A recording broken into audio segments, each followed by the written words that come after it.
8:54 this morning, a local author is celebrating the upcoming release of her new book, hosting a special launch event at Book Culture Pittsford. Yeah, next week, Pam Sherman will sit down with former 13 Wham anchor Ginny Ryan to talk about the book and the message behind it. But right now, she's with us in studio to discuss the book and the event. Thank you for coming in. I am so excited on World Art Day because one of the things I'm most excited about is my book cover. And I want everyone to read what's in it, but I thought really long and hard about how I wanted to convey the message through the art with my designer. Thank you. Beautiful, so colorful and very inviting too. Play you the role of a lifetime. Bridge the believability gap to boost your confidence, connection, and impact. Tell us what all of that means. So I wrote this book after almost 20 years of working with people all over the world, helping them to both believe in themselves and to get others to believe in them as well. And it's critically important in this chaotic world that we're living in.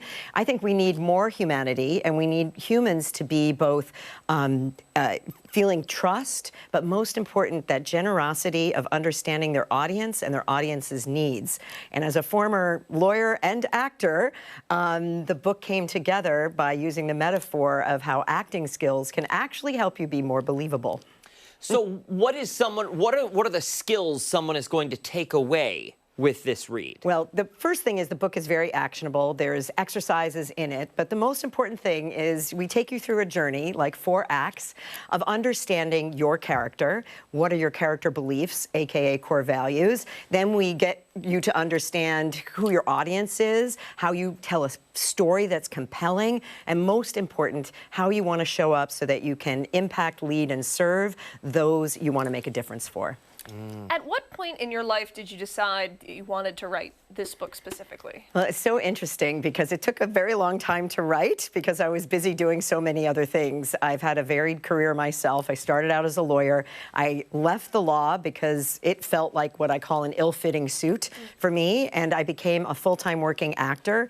And so I would say it has taken a lifetime to write, but it took about 8 years to really make sure that someone reading it would get the experience of what it's like to go on this journey to bridge the believability gap. I want to talk, if we can, just a little bit more about that writing process. Over the course of 8 years, I would imagine that you had notes, scraps of paper, notebooks, just one sentence. That's a good thought that someday in that book. How many pieces of paper did you go through? There are stacks and boxes, and it's really funny in this digital world that having a journal, and it's actually a really, thank you for asking, it's a really important theme in the book.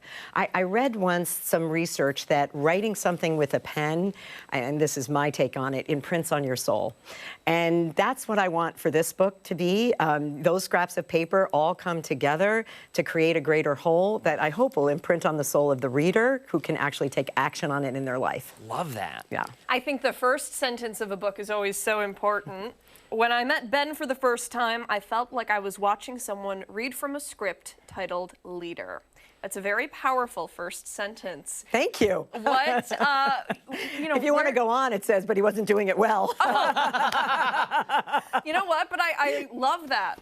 Tell us about, the journey of that first draft, that first chapter while you were, putting all this together. So it's interesting, that story, that first chapter was the easiest one to write. Okay. Someone once asked me, are you afraid if you've written the book that no one will actually hire you to do the work anymore because it's all on paper? And for me, and I worked with an amazing editor who has written best-selling books, Larry Bishop, we said, how could we write a book that would create the experience of working on this with a coach, with me, so that people who don't even know me could, and that's really what I want. That's why I want this to go far and wide, and for people to recognize this isn't just about your work life. It's also about your personal life. It's for a retiree who's rewiring. It's for a young college student going into the workforce. It's for maybe a young mom trying to figure out who is she in this new role and how can she make a difference for her 4-year-old who she's trying to influence to tie their shoes, right? So it's really for everyone, and so that's why we made sure the stories were so impactful that people would experience the book, not just be able to read it. We've got 30 seconds Yes. left, and I have 2 questions that Yes. I need to ask. First, where can people get the book? And then follow that up with, is there a story that stands out to you within this book that is kind of all-encompassing to you, or says, this is the title for me?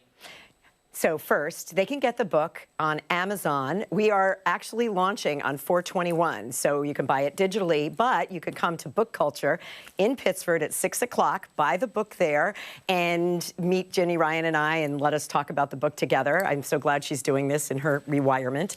And then the story that just speaks to me so much is the story of a disability rights activist who realized that having a vision could help grow her presence in the world and actually take action. Because one of the greatest quotes for me, it's not what vision is, it's what vision does. And I hope the vision for your life, personally and professionally, can be realized by reading this book. That's great, Pam. Thank you.